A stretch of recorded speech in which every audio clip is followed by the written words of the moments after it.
Welcome to cam aroma. आज हम SN1 reaction को स्टडी करेंगे। S for substitution, N stand for nucleophilic and 1 for unimolecular. Unimolecular,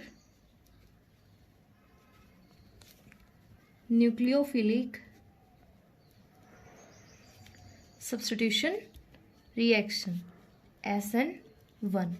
SN2 reaction और SN1 reaction, इनमें दोनों में डिफरेंस है। देखो SN2 रिएक्शन को हमने क्या बोला था, कंसर्टेड प्रोसेस को क्या करती है, फॉलो करती है। मतलब एक ही स्टेप में ये क्या होती है, आपकी रिएक्शन होती है। बट जो आपकी SN2 होती है ये क्या करती है, आपके डिसोसिएशन प्रोसेस को या फिर डिसोसिएशन मैकेनिज्म को क्या करती है, फॉलो करती है। और ये रिएक्शन आपकी सिंगल स्टेप में ना होके आपकी क्या होती है, बहुत सारे स्टेप्स में फॉलो करती है। तो देखो यहाँ पे क्या होगा, डिसोसिएशन मैकेनिज्म का मीनिंग क्या है, सबसे पहले आपका क्या होगा, डिसोसिएशन होगा। तो डिसोसिएशन होने के बाद ही आगे आपकी क्या होगी, रिएक्शन प्रोसीड होगी। तो SN2 रिएक्शन आपकी कंसर्टेड प्रोसेस को फॉलो करती है और SN1 क्या करती है, आपके डिसोसिएशन मैकेनिज्म को फॉलो करती है। तो देखो ये वाली रिएक्शन जो आपकी SN1 होती है वो बहुत सारे स्टेप में होती है। अब उनमें से जो भी आपका स्टेप क्या होगा, स्लो होगा, या जो भी रिएक्शन आपकी सबसे स्लो होगी वही क्या बताएगी, उस रिएक्शन के या फिर SN1 के रेट को बताएगी। अब ये रिएक्शन आपकी कि कौन से स्टेप में होती है, देखो यहाँ पे क्या होता है आपका, एक स्टेप क्या होगा, फॉर्मेशन ऑफ कार्बोकैटायन,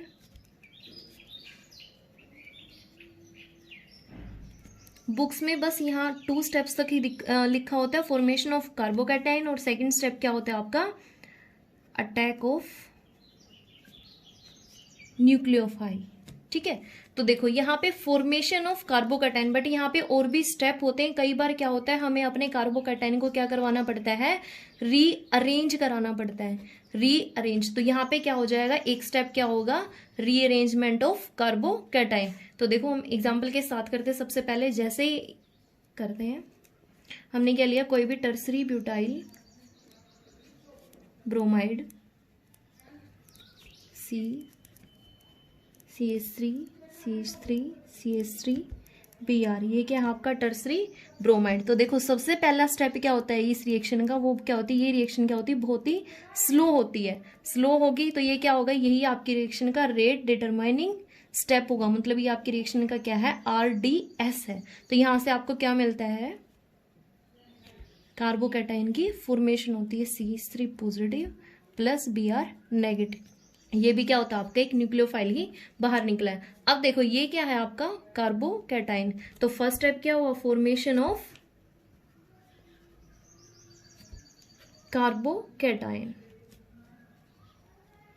तो सबसे पहले स्टेप में क्या होता है आपका, formation of carbocation. In step में से जो भी स्टेप आपका स्लो होगा वही क्या बताता है, रेट, रिएक्शन के रेट को बताता है। पर जो आपका फॉर्मेशन ऑफ कार्बोकैटायन होता है वही वाली रिएक्शन क्या होती है, आपकी स्लो होती है।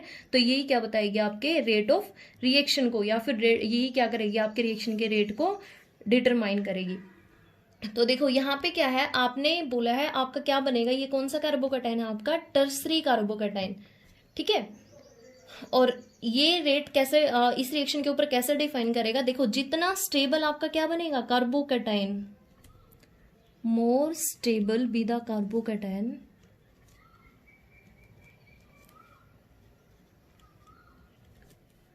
faster be the rate of the reaction।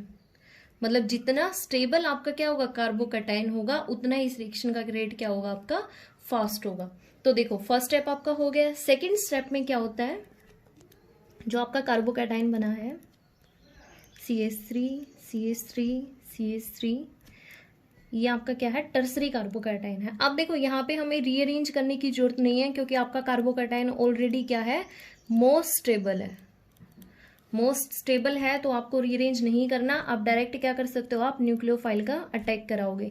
Nucleophile का अटैक मैंने यहाँ पे OH नेगेटिव लिया। जैसे ही मैंने न्यूक्लियोफाइल का अटैक किया क्या हो जाएगा, न्यूक्लियोफाइल यहाँ अटैक करेगा और आपका क्या बन जाएगा, CH3 यहाँ से क्या हो जाएगा, OH। अब देखो यहाँ पे क्या हो रहा है, ये वाली जो रिएक्शन होती है ये आपकी या फिर ये वाले जो स्टेप होता है ये क्या होता है आपका, बहुत ही फास्ट स्टेप होता है। और ये इसे आप क्या बोलोगे, अटैक ऑफ न्यूक्लियोफाइल। इसको भी एक बार हम कंप्लीट मैकेनिज्म में देखते हैं। देखो सबसे पहले OH कहाँ से आएगा, हमने यहाँ पे जो सोलवेंट यूज़ किया वो क्या यूज़ किया है, वाटर। तो देखो CH3 CH3 CH3 positive plus H2O, सबसे पहले क्या होंगे, ऑक्सीजन के लोन पेयर अटैक करेंगे और आपके पास क्या बनेगा, CH3 CH3 CH3 और यहाँ पे क्या बनेगा, OH2O और O के पास क्या आएगा, पॉजिटिव चार्ज। अब ऑक्सीजन के ऊपर कभी भी प्लस चार्ज स्टेबल नहीं होता, क्योंकि ऑक्सीजन क्या होता है, मोर इलेक्ट्रोनेगेटिव है, और अगर ऑक्सीजन मोर इलेक्ट्रोनेगेटिव है तो इसके ऊपर प्लस चार्ज कभी भी स्टेबल नहीं होता। तो अब देखो हमने सोलवेंट भी क्या यूज किया है, वाटर। अब हमारी रिएक्शन में क्या है, बहुत सारे वाटर मॉलिक्यूल हैं, तो फर्दर क्या होएगा, कोई भी और वाटर मॉलिक्यूल क्या करेगा, यहाँ से इस एक प्रोटॉन को क्या कर लेगा, एब्स्ट्रैक्ट कर लेगा। इसको अगर हम ओपन फॉर्म में लिखिए तो कुछ ऐसा होगा, OH और यहाँ पे क्या है आपका पॉजिटिव, ऐसा ही है। तो यहाँ से क्या हो जाएगा, यहाँ से आपका एक H पॉजिटिव रिमूव हो जाएगा और वो H पॉजिटिव कहाँ हो जाएगा, इस ऑक्सीजन के O के साथ अटैच हो जाएगा।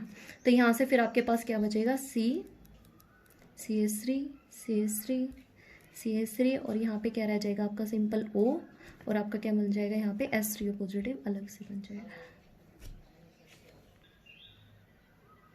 अब देखो ये जो आपका फर्स्ट स्टेप है, फर्स्ट स्टेप क्या है, स्लो स्टेप है, और यही क्या करेगा, आपकी रिएक्शन के रेट को डिसाइड करेगा। तो यहाँ से हम बोल सकते हैं जो आपकी रिएक्शन का जो रेट है डायरेक्टली प्रोपोर्शनल किसके है, यहाँ पे कितनी टर्म आप किसकी कंसंट्रेशन के ऊपर डिपेंड कर रहा है, आपका रेट सिर्फ एक ही मॉलिक्यूल की कंसंट्रेशन के ऊपर डिपेंड कर रहा है। यहाँ पे क्या है, न्यूक्लियोफाइल की कंसंट्रेशन के ऊपर आपका रेट है डिपेंड नहीं कर रहा, क्या है, तो सिर्फ आपकी रिएक्टेंट के ऊपर डिपेंड कर रहा है। तो जो आपकी रिएक्शन का जो रेट है डायरेक्टली प्रोपोर्शनल क्या होगा, कंसंट्रेशन ऑफ रिएक्टेंट, ना कि आपके न्यूक्लियोफाइल। तो क्या होगा, न्यूक्लियोफाइल की कंसंट्रेशन के ऊपर क्या होगा, ये इंडिपेंडेंट होगा, क्योंकि ये वाली रिएक्शन क्या थी आपकी फास्ट होती है और ये वाली रिएक्शन क्या है आपकी स्लो है। तो आपकी रिएक्शन किसके ऊपर डिपेंड कर रही है, सिर्फ एक ही मॉलिक्यूल की कंसंट्रेशन के ऊपर डिपेंड कर रही है, और इसी वजह से आपने इसे क्या बोला है, यूनिमोलिक्यूलर न्यूक्लियोफिलिक सब्स्टिट्यूशन रिएक्शन। या फिर आप इस कई बार कई बुक्स में से फर्स्ट ऑर्डर रिएक्शन भी लिखा मिलता है, तो यहाँ भी इसका मीनिंग भी सेम यही है, क्योंकि यहाँ पे क्या होती है, सिर्फ एक ही कंसंट्रेशन के ऊपर डिपेंड करता है,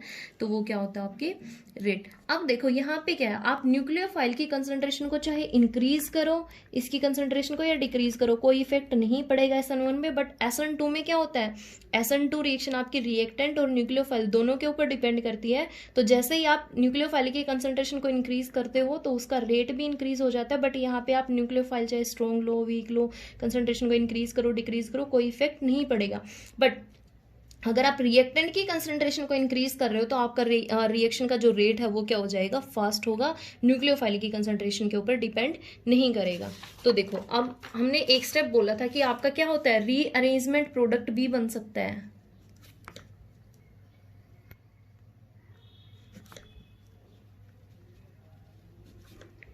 रीअरेंजमेंट प्रोडक्ट या फिर रीअरेंजमेंट ऑफ कार्बोकैटाइन, ऐसे बोल सकते हो, रीअरेंजमेंट ऑफ कार्बोकैटाइन। तो एक हम इसको एग्जांपल के साथ करते हैं। जैसे ही मैंने क्या लिया, कोई भी एग्जांपल लेते हैं, CH3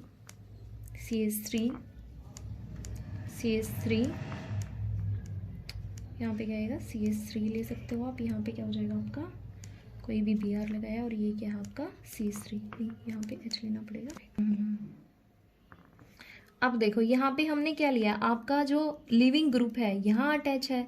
जैसे ही आप क्या करोगे, यहाँ से इसको रिमूव कराओगे तो आपका कार्बोकैटाइन इस पोजीशन पे बनेगा। अगर यहाँ कार्बोकैटाइन बनना है तो ये वाली कार्बन क्या है आपकी, ओनली सेकेंडरी कार्बन है।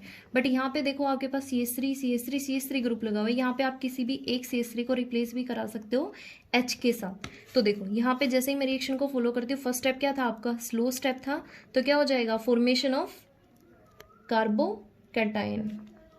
सबसे पहले आपको क्या करना है, कार्बोकैटाइन को जनरेट करना है। तो जैसे ही आपने रिएक्शन कराई तो क्या बन जाएगा, CH3 H लगाना है, H लगा सकते हो, CH3 लगाना है, CH3 ग्रुप लगा सकते हो। यहाँ पे क्या आएगा CH, और यहाँ पे क्या बनेगा आपका, कार्बोकैटाइन की फॉर्मेशन हो चुकी है। ये देखो आपका कार्बोकैटाइन फॉर्म हो चुका है। अब ये वाला जो कार्बोकैटाइन है आपका कौन सा है, 2 डिग्री, और यहाँ पे जो आपका कार्बोकैटाइन बनेगा वो क्या बनेगा, 3 डिग्री। तो ये क्या होगा आपका, मोर स्टेबल कार्बोकैटाइन बनेगा आपका देन योर 2 डिग्री। क्योंकि क्या होता है, 3rd degree carbocation is more stable than 2 degree than 1 degree. तो आपको क्या करना है, अगर आपकी रिएक्शन में कहीं भी ऐसा लग रहा है कि जो आपका कार्बोकैटायन बना है उससे स्ट्रॉन्ग कार्बोकैटायन बन सकता है, तो आप अपनी रिएक्शन को क्या कर सकते हो, रीअरेंज करवा सकते हो। तो यहाँ पे जो आपका सेकेंड स्टेप होगा वो क्या होगा, रीअरेंजमेंट ऑफ कार्बोकैटायन। तो यहां से देखो आप क्या कर सकते हो, यहां से अगर आपको रीअरेंजमेंट करानी है, या तो आप यहां से अपने एक H को रिमूव कर दो, अगर CH3 ग्रुप को रिमूव करवाना है तो CH3 ग्रुप को रिमूव करवा दो। तो यहां से आप क्या बोल सकते हो, हाइड्राइड शिफ्ट। ये क्या होता है आपका, हाइड्राइड शिफ्ट होता है। तो देखो यहां से अगर मैं इस H को रिमूव कराती हूँ तो क्या हो जाएगा, CH3 H CH3, और यहाँ क्या था, पॉजिटिव। अब देखो हाइड्राइड शिफ्ट, हाइड्राइड क्या होता है आपका H नेगेटिव। यहाँ से क्या होगा, ये आपका पूरा का पूरा H क्या करेगा, अपने दोनों इलेक्ट्रॉन लेके जाएगा और किसके साथ अटैच हो जाएगा, आपके कार्बन के साथ, और यहाँ पे क्या आ जाएगा आपका प्लस चार्ज, CH3 प्लस, यहाँ क्या आ जाएगा आपका H और यहाँ क्या आएगा CH3। अब जो ये वाली कार्बन है, ये वाली कार्बन क्या है आपकी 3rd डिग्री, मतलब ये क्या है आपकी टर्सरी कार्बोकैटायन। अब अगर ये टर्सरी कार्बोकैटायन है, ये क्या होगा आपका मोर स्टेबल कार्बोकैटायन होगा। और इसी के बाद हम क्या करेंगे, 3rd स्टेप क्या होता है आपका, अटैक ऑफ न्यूक्लियोफाइल। अब यहाँ से ही हम यही करते हैं, न्यूक्लियोफाइल का अटैक कराएंगे। OH नेगेटिव का अटैक कराया तो कहाँ अटैच हो जाएगा, यहाँ पे अटैच हो जाएगा। तो आपको क्या प्रोडक्ट मिलेगा, CH3 OH H और CH3। अब देखो यहाँ पे आपका सेकेंडरी कार्बोकैटायन बना था और यहाँ पे आपका टर्सरी कार्बोकैटायन बना है। तो देखो जो आपका फर्स्ट स्टेप तो ये वाला स्टेप, और यही स्टेप क्या होता है आपका स्लो स्टेप होता है। तो यहाँ पे जो रेट ऑफ रिएक्शन है, वो रेट ऑफ रिएक्शन आपकी इसी सेकेंडरी कार्बोकैटायन के ऊपर डिपेंड करेगी, ना कि आपके टर्सरी कार्बोकैटायन के ऊपर। ये बस हमने आगे इसको मोर स्टेबल बनाने के लिए रिएक्शन को आगे एक पार्ट में और डिवाइड किया है, बट आपका जो रेट है वो बस इस सेकेंडरी कार्बोकैटायन के ऊपर ही डिपेंड करेगा। अब देखो SN1 रिएक्शन में क्या हुआ है, आपके पास रीअरेंजमेंट भी कराई है आपने, बट जो आपकी SN2 रिएक्शन होती है वहाँ पे आप रीअरेंजमेंट नहीं कराते। तो क्या बोल सकते हो, SN2 रीअरेंजमेंट नहीं कराते क्योंकि वहाँ पे क्या होती है, आपका जो स्टेप होता है वहाँ पे ट्रांजिशन स्टेट आती है, और यहाँ पे क्या है आपके पास कार्बोकैटायन, या फिर आपके पास क्या बना है, एक इंटरमीडिएट बनता है। बट SN2 रिएक्शन में आपके पास कोई भी इंटरमीडिएट नहीं बनता, तो SN2 रिएक्शन में आप कभी भी रीअरेंजमेंट नहीं कराओगे। बस ये क्या होता है आपकी SN1 रिएक्शन में ही फॉलो होता है। तो अब देखो नेक्स्ट है आपका topic stereochemistry of SN1 reaction. First step क्या था आपका, फॉर्मेशन ऑफ या फिर जनरेशन ऑफ कार्बोकैटायन। तो देखो आपने क्या लिया था, कोई भी ग्रुप आप ले सकते हो। सबसे पहले आपने किसके साथ किया था, वही एग्जांपल लेते हैं, tertiary butyl bromide. Slow step था, क्या बन जाएगा आपके पास, कार्बोकैटायन CH3 प्लस, और साथ में Br क्या था आपका, यहाँ से निकल गया। अब देखो ये वाली कार्बन क्या है आपकी sp2 हाइब्रिडाइज। sp2 हाइब्रिडाइज्ड है तो क्या है, ये आपकी प्लेनर, मतलब एक ही प्लेन में प्रेजेंट है आपकी। अगर मैं इसको लेट करूँ, जैसे मेरा ये क्या है, एक सिर्फ प्लेन है, तो इस प्लेन में क्या होगा, यहाँ पे कार्बन है, एक क्या है आपके पास CH3 यहाँ है, एक CH3 यहाँ है, एक CH3 यहाँ है, मतलब ये सारी चीजें क्या है आपके पास सिर्फ एक प्लेन में है। अगर हम इसको 3D करके देखें तो कुछ ऐसे करेंगे, ये देखो जैसे ये क्या है, ये आपकी कार्बन है, इसी के अकॉर्डिंग करते हैं।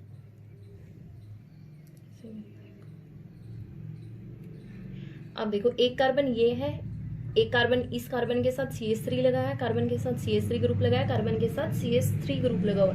तो सेम ऐसे ही ये देखो, अगर मैं यहाँ से क्या करूँ, कोई भी प्लेन पास करती हूँ तो क्या है, सारा का सारा क्या है आपके एक ही प्लेन में प्रेजेंट है। तो यहाँ पे देखो ये वाली कार्बन क्या है आपकी प्लस चार्ज है, सारी की सारी क्या है एक प्लेन में है। अब देखो जो आपका न्यूक्लियोफाइल का अटैक होगा, वो अटैक आपका यहाँ से भी हो सकता है और न्यूक्लियोफाइल अटैक आपका यहाँ से भी कर सकता है, मतलब फ्रंट अटैक भी हो सकता है और आपका रियर अटैक भी हो सकता है, या फिर बैक साइड अटैक भी बोल सकते हो आप, अप स्टैक बोल सकते हो, अटैक बोल सकते हो और क्या बोल सकते हो, डाउन अटैक बोल सकते हो। मतलब एक बार आप ऊपर से भी अटैक करा सकते हो और दूसरे में आप क्या कर सकते हो, बैक साइड अटैक भी करा सकते हो। तो देखो यहाँ पे आपके पास क्या आ रही है, दो पॉसिबिलिटी आ रही है, क्लीनर है, दो पॉसिबिलिटी आ रही है। या तो आपका अटैक होगा कहाँ से, अप से, मतलब फ्रंट अटैक होगा। दूसरा क्या अटैक हो सकता है आपका, रियर अटैक। अब देखो जैसे ही आपके इनकमिंग न्यूक्लियोफाइल यहां से भी आ सकता है और यहां से भी आ सकता है। अगर न्यूक्लियोफाइल क्या आ रहा है, फ्रंट अटैक कर रहा है, तो क्या बनेगा आपके पास, जो प्रोडक्ट बनेगा CH3 न्यूक्लियोफाइल यहाँ अटैच हो जाएगा और साथ में क्या आ जाएगा आपका यहाँ पे CH3। अगर यहाँ से देखते तो यहाँ पे क्या बनेगा आपके पास, न्यूक्लियोफाइल नीचे से अटैक करेगा, CH3 और क्या बन जाएगा, CH3। अब देखो यहाँ पे आपने क्या बोला है कि आपके पास दो पॉसिबिलिटी आ रही है। स्टीरियो केमिस्ट्री ऐसे ही हमने SN2 में भी पढ़ा था। SN2 क्या था, बैक साइड अटैक था। तो वहां से आपको क्या मिल रहा था, आपको R से S मिल रहा था और S से आपको R मिल रहा था। मतलब वहां पे क्या होता है, कंप्लीटली आपका इन्वर्जन होता है। और इस प्रोसेस मतलब R और S कॉन्फ़िगरेशन निकालने के लिए सबसे फर्स्ट कंडीशन क्या होती है, आपके पास एसिमेट्रिक सेंटर प्रेजेंट होना चाहिए। एसिमेट्रिक सेंटर मतलब आपके पास क्या होना चाहिए, कोई भी कायरल कार्बन प्रेजेंट होनी चाहिए। और कायरल कार्बन कौन सी होती है, जिस कार्बन के ऊपर 4 डिफरेंट ग्रुप अटैच होते हैं, वही कार्बन क्या होती है आपकी कायरल या फिर एसिमेट्रिक सेंटर होता है। तो देखो यहाँ पे आपके 3 ग्रुप क्या है, बिल्कुल सेम है। अगर यहाँ पे देखोगे 4 है, इनमें से 3 ग्रुप सेम है और एक ग्रुप क्या है, डिफरेंट है। तो ये आपकी कायरल कार्बन नहीं होगी। इस ग्रुप को क्या करना पड़ेगा, अगर कायरल कार्बन बनाना है तो तीनों के तीनों ग्रुप को क्या करना पड़ेगा, डिफरेंट करना पड़ेगा। तभी आप बोलोगे कि यहाँ पे क्या है आपके पास अलग अलग से क्या मिली है, कोई और कॉन्फ़िगरेशन मिली है। तो कई बुक में क्या मतलब यहाँ पे क्या होता है, SN1 रिएक्शन क्या करती है, रेसिमाइजेशन फॉलो करती है। या फिर यहाँ पे क्या मिलता है आपको, रेसिमिक मिक्सचर मिलता है। रेसिमिक मिक्सचर का मीनिंग क्या है कि यहाँ पे आपको 50% मतलब 100% रेसिमिक मिक्सचर, मतलब 50% तो आपको क्या मिलेगा, R मिलेगा और 50% क्या मिलेगा आपको, S। R और S बोलने का मीनिंग क्या है, अगर हम लेट करें यहाँ पे आपके तीनों के तीनों ग्रुप क्या है, बिल्कुल डिफरेंट है। मतलब इस कार्बन के ऊपर एक न्यूक्लियोफाइल है, एक CH3 है, यहाँ पे कोई भी आप C2H5 कर सकते हो और यहाँ पे H लगा लो। अगर सारे ग्रुप बिल्कुल डिफरेंट है, जब आप इसकी R और S कॉन्फ़िगरेशन निकालोगे तो यहाँ से क्या होगा, अगर फ्रंट अटैक होगा, ये अगर आपकी R है तो R से R मिलेगा और अगर क्या है आपका बैक अटैक है तो वहां से क्या मिलेगा, S। मतलब आपको 50% तो क्या मिलेगा, R और 50% क्या मिलेगा, S। तो यहाँ से क्या हुआ, कंप्लीटली 100% रेसिमिक मिक्सचर मिला है। बट एक्चुअल प्रैक्टिस में ऐसा नहीं होता, आपको कभी भी 50% R और 50% S नहीं मिलता। हमेशा क्या होता है, जो आपका इन्वर्जन होता है वो क्या होता है, ग्रेटर देन 50%। मतलब जो आपका इन्वर्जन आएगा वो 50% से ज्यादा होता है। और जो आपका मतलब क्या होता है, R से R मिला है तो क्या होता है वो रिटेंशन, तो आपका रिटेंशन क्या होता है, वो लेस देन 50%।